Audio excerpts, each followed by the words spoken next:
Excuse me, are you the founder of Poppy? I am. Oh my gosh, and you just sold your company, right? I did for like almost $2 billion. You're a billionaire.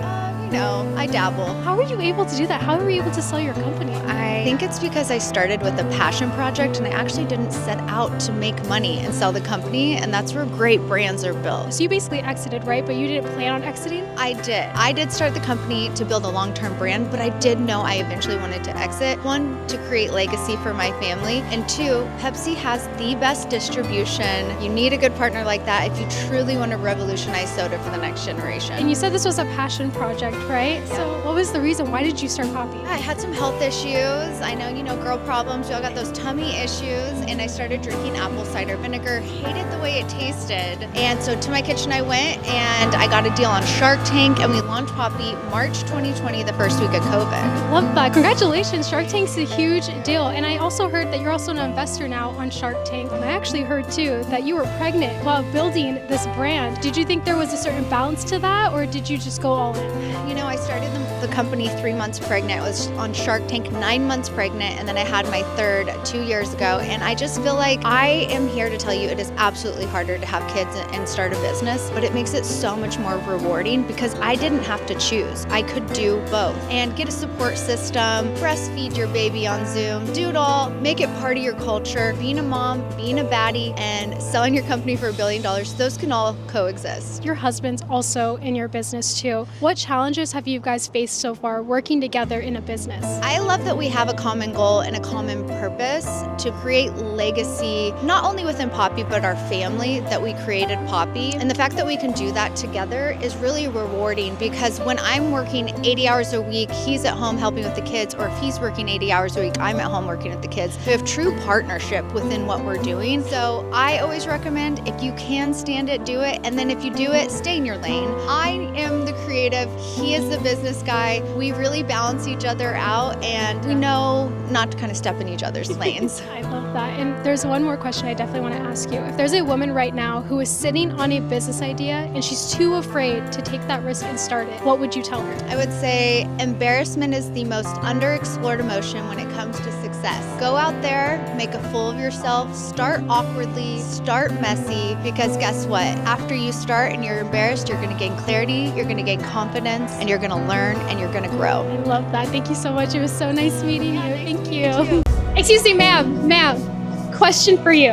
How old were you when you became a millionaire? 18 or 19. What line of business are you in? The safety industry. I need to know your story behind that. I unfortunately had a friend who had her drink spiked, and a few weeks later I thought of the idea when I was sleeping of a scrunchie that doubles as a drink cover, and when I woke up I just made it out of my mom's stockings and a scrunchie for my room. It's an amazing invention. So how did you go from literally just having the scrunchie to your room all the way to $1 million business? A lot of steps along the way. When you have a vision and a mission, you do everything that you can to make it happen, and today we've sold over 1 million units. Did anyone ever tell you no? Oh my God, so many people told me no. So many people said, why are you starting a drink cover company? Why are you dropping out of school? I mean, everything I did, literally people said no to pretty much most of the things that I did. What was the biggest factor in you making this something that actually can exist and people want? I think education, telling people that they should protect themselves no matter who they are or what they're drinking, and just letting people know that it's actually a big problem out there and that safety should be normalized, it should be accessible. What's the best piece of advice you've been given by your mentor? Just watching her move throughout her decisions has been really cool, and she's just always herself and never pretending to be anyone else, and I think I can take a lot from that. I think that any female entrepreneur should just stay in touch with their intuition. You're around female entrepreneurs all the time. What is the biggest issue they see with female entrepreneurs starting their business? Female entrepreneurs struggle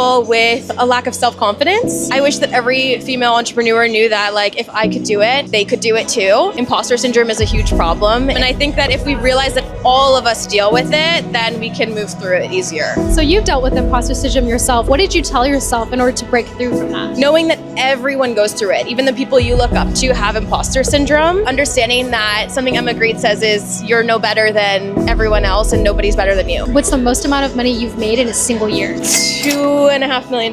You are a millionaire. That's amazing. Congratulations. I'd love to know, did you bootstrap this or did you find investors for this? So we found investors. We went on Shark Tank. We worked with Lori Grenier and Julia Michaels, a singer-songwriter. So those are our two iconic lady investors. Okay, so if there's a woman right now who's sitting on a business idea, she's too afraid to start it because maybe people are telling her they're not taking her seriously. What would you tell her? I would tell her that if she envisions it for herself, that is her future self calling. And she has that desire because that is meant for her. If you can go back in time, what's one thing that you would change about building this business? Know where every dollar is going. Make sure those dollars are making you at least another dollar back. Do you think women have to portray themselves in a certain way to gain those investors' trust? I think just be confident and believe in your product and they'll see through it. When I got a deal with Lori on Shark Tank, I was 17 and I was very delusional, but I knew that this product could save lives. And I think if you know and are confident in what you're building, they will see that. You're passionate and you're driven, and I love that about you. You're so inspiring. Thank you so much. Thank you. Yeah. You're the best. Thank you. Thanks. Is this your house? It is my house. This is your house. It's beautiful. How are you able to afford something like this? Well, it didn't come easy, I can tell you that. I built it. You built it. I did. That's amazing. When did you build this? It's been a real labour of love. It took many years, a lot of hard work, and I would say to anyone thinking they can get this, you've got to put the work in. Is this what you do for a living? This is what I do for a living. I started 20 years ago, and I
had a $50,000 budget and I did my first house pretty much all on my own. I did the painting and the caulking of the tile because I was really scared that I wouldn't make any money, and I knew that was my only opportunity to start this business. And then, you know, the saying, from small acorns mighty oaks grow. Well, here is my mighty oak. So thank you for noticing it and appreciating it. I love that. Please tell the viewers, what do you do for work? What's the title? So I'm Ann Mahlum and I am a property developer, and I started my business in the UK with nothing. As I said earlier, a $50,000 budget to purchase my first home. And I think when you start looking at your viewers and how they could possibly achieve something like this, it's really having, I think, in the first instant, is the belief that you can. I was born in the north of England. Everybody I know is still there. There was no real opportunity to think that I would ever leave. And what I did was I had $500 and I came to America, and that's how I left. And then I moved to Italy, and that's when I said, you know, I really think that I could renovate houses. And at first there was some skepticism. What do you know about renovating houses? And I said, nothing. But I know I can. And it was just this innate feeling that I could. I didn't have any training. I've never been to college. I've never been to architecture school. I've never done anything as in formal education. Everything I've learned has been boots on the ground. So I would say to your viewers, first of all, have the belief that you can do it. I think that's so crucial to anything that you think you can do. Be prepared to fail. Every successful person I know has failed. I have failed a lot. But the failure is the learning. That's where the learning comes, because then you go, well, gosh, that didn't work. Why didn't it work? And let's do it differently the next time. I've been on Selling Sunset with this house, and the people who wrote to me all said the same thing. I loved seeing you on that show. You're so inspirational. You're so aspirational. It's so nice to see a woman do a man's job. We need more women like you. We need more women doing what you do. And for me, That's all I needed. Because if I had one young girl at home looking at me going, well, if she can do that, I can do that too. I love that. You were on Selling Sunset. That's amazing. How did you get there? Hard work. We keep coming back to hard work. I mean, even on this bill, you're looking at, I was getting up at 4 a.m. and working before my son woke up at 7 a.m. and then I'd put him to bed at 7 p.m. and I'd start again and work until 10. And then I'd be on the job site in the middle of the day. I don't think anything gets given. I think you need to have a drive, an ambition. And I think if you dedicate, I always tell my son, 2 feet in with anything you do. And I don't care what it is you do, just be 2 feet in. And you never, I tell my son, don't quit, never quit. I have a quote that I say to him often, which is, we're not quitters in this family. Because if we were, I'd stop eating chocolate. Right? I love That's how what I tell him. But it really is the truth. How much revenue have you been able to generate through your business? So I've generated millions of dollars. My first project, I sold it on the first day over ask, and I made 75% on the investment. And what I've done on every single project since then, I've reinvested so that you can grow your business. How were you able to fund for your first property? My first property, I got a $50,000 loan. And, I'm not saying everyone should get loans. Some people don't need to get a loan. I did, and I got a loan. And I still have my construction loan because you want to be using your liquidity to grow your business. And so some of the most successful people you'll ever meet still get loans on their homes and things like that because they can use the money to do other businesses. You need money to make money. So whether it's through a loan initially, I would still say it's a good idea to draw the money and use the money. And what's the most amount of money you've made in a single year? I would say doing 3 flips a year, I would hope to make at least $1 million. That's amazing. I love that. Can women have it all? Can they have their relationship, their career, and the family? Do you believe that? I am a very structured person. It's literally the only way that I can make it all work. I think if you are juggling all of that and you are wearing many hats, that's the only way you can be. So my life is quite regimented. I think the only one of those. All right, it is day 2 of finding millionaire mom and figuring out if they truly have it all. And today we're gonna find successful women entrepreneurs and figure out how they were able to become wealthy themselves and how you can too. Let's go find out. Well, there you have it. That's 3 days walking around Beverly Hills, talking to women who have built $1 million businesses and even running into a billionaire. And I guess the biggest thing I've learned is that there's no single path to success, just people who kept going. Thanks for watching.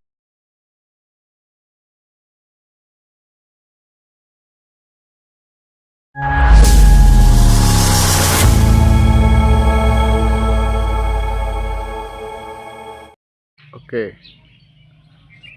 তো দর্শক মণ্ডলী, এটা হচ্ছে আমাদের বাড়ি। তোরা উঠছিস কেন?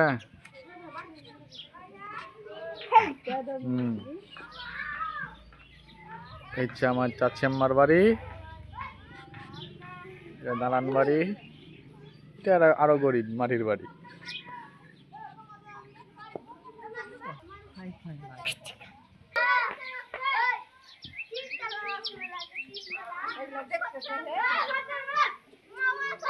এই জন্য মাটির বাড়ি দেখতে চাইছেন, মাটির বাড়ি, মাটির দোতলা বাড়ি দেখতে চাইছেন, ওদিকে মির্জাপুর তো যাওয়াই হলো না।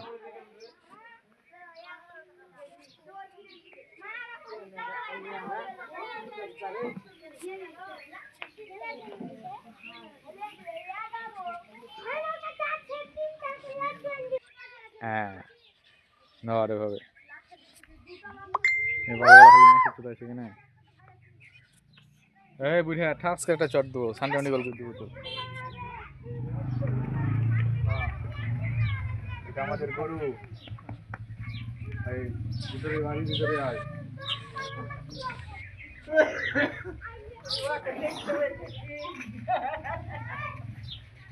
এটা আমাদের গেট।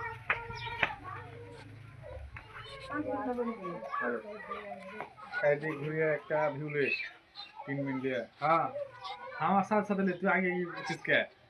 আমার সাথে সাথে হ্যাঁ, এটা হলো সিমের গাছ। এদিকে গেলে পুঁটি মুটি না নেবি, ঠিক আছে? এটা হচ্ছে রান্নাঘর, চিকেন চিকেন।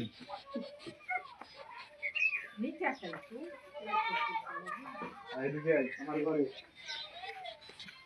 ঘরে তো আলোর নাই অন্ধকার হ্যাঁ হ্যাঁ আলো তো না অন্ধকার হয়েছে আচ্ছা তো দেখাইছে তো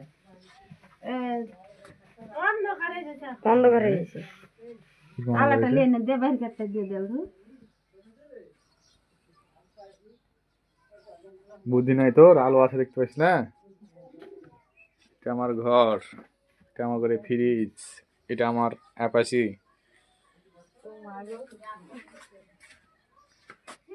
এটা আমার কম্পিউটার চালাই না অকাজ হয়ে পড়ে আছে চালার লোক নাই জানালা ঢেকে দে রে কুরিয়ার বই গেল তাহলে দিতে হবে হ্যাঁ যাবি হ্যাঁ এটা হচ্ছে আমার বুঝে ভালো করে দিলে যেটা মরিয়া ঘাটি আমার ঘরে ছাগল আর এটা হচ্ছে গোইল ঘর এনে গরু থাকে আর এইখানে থাকে আমাদের কবিতর কবিতর নাই সব চড়তে গেছে এখন ফাঁকা এখন কেউ নাই এই যে একটা আছে এই যে সুন্দর না একটা আছে আর না এগুলো একসময় লোড থাকে কবিতরে এখন নাই সব ফাঁকা সব ফাঁকা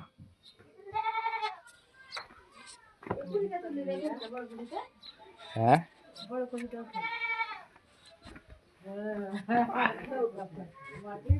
আর এটা হচ্ছে একটা মাটির যন্ত্র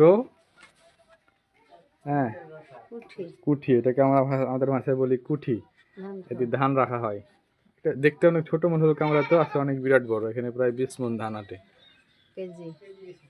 আর এটা হচ্ছে ছোট ভার্সন আর ছোট এটা ভিতরটা হয় এই যে এরকম এই যে ধান রাখা আছে এগুলো কিন্তু ধান এরকম ভাবে ধান রাখা থাকে ওইটার ভিতরে এরকম ভাবে ধান রাখা আছে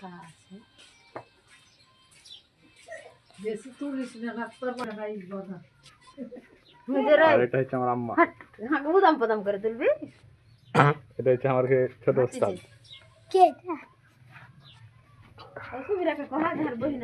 এটা হচ্ছে আমার আরেকটা মা আর এটা হচ্ছে আমার আব্বা এটা হচ্ছে আরেকটা আব্বা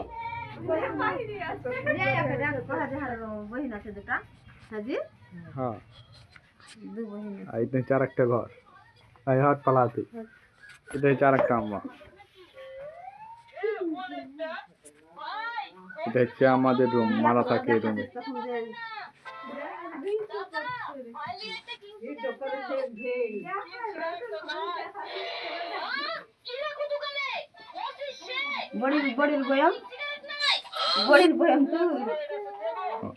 বড়ি অলরেডিও আছে ওরা বড়ি খায় আর এই যে উপরে ইয়া দেওয়া আছে টিন দেখা যাবে না মাটির একটা তক্তা দেওয়া আছে সেটার মাধ্যমে রুম ঠান্ডা থাকে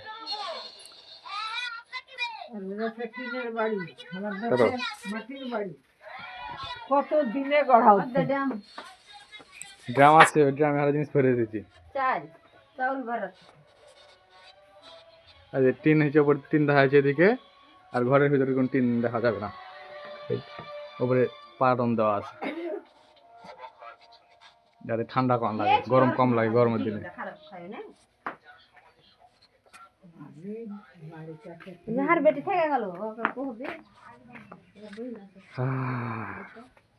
বাড়ির চারিদিক ভিউ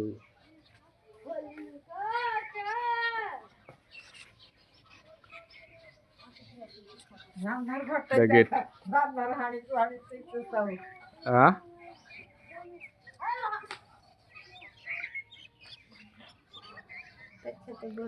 এলে সিমের গাছ লাগা আছে আমরা সবজি কিনে খাই না সব সবজি চাষ করে খাই এটা হচ্ছে বাড়ির পিছন দিক এই যে এভাবে আমরা সবজি চাষ করি আর এই সবজি খাই আমরা কিনা সবজি কম খাই চাষ করা সবজি বেশি আর চারার পালা, খড়ের পালা। আমাদের ছোট, আমার চাচাতো ভাইয়ের খড়ের পালা আরো অনেক বড়।